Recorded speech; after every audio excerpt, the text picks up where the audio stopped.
Nature beings. Have you heard stories about giant vegetables?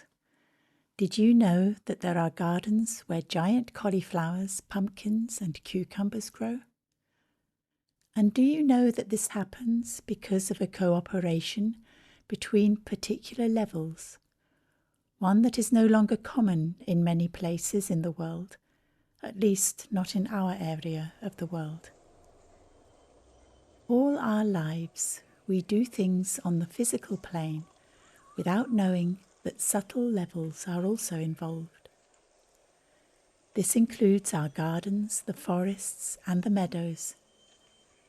All of nature has a subtle level in which beings dwell.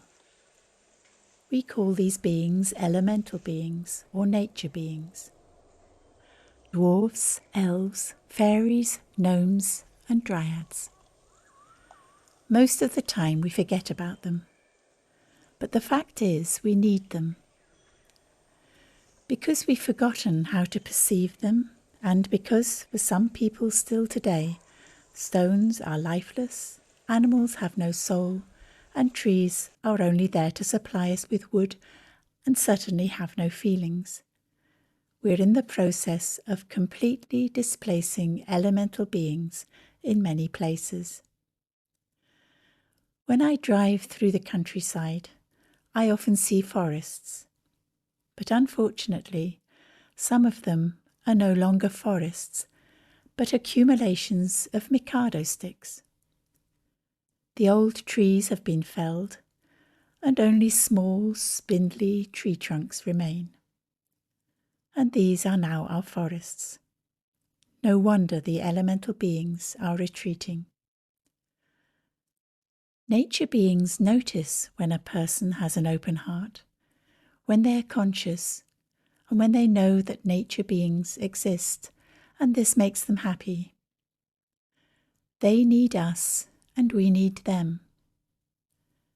In order to work with them, we first have to become aware of their level of existence, and then also create an opportunity for them to have their own space.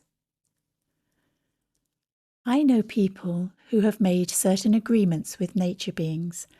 For example, they don't enter part of their garden all year round, neither to do any gardening, nor for any other purpose, not even for a short walk.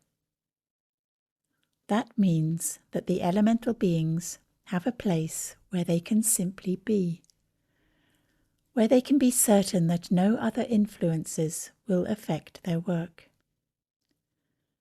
Of course, nature beings don't just remain isolated in their own section.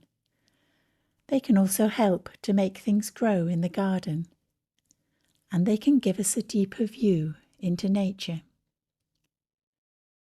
If we respect them and allow them their space, they will also come out of their sanctuaries and help us.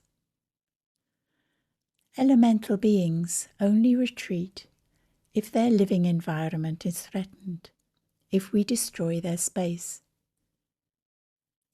As soon as we take their needs into consideration, and as soon as they see that people accept their existence and respect it, a basis can be created which allows the elemental beings to do their work in their own way once more.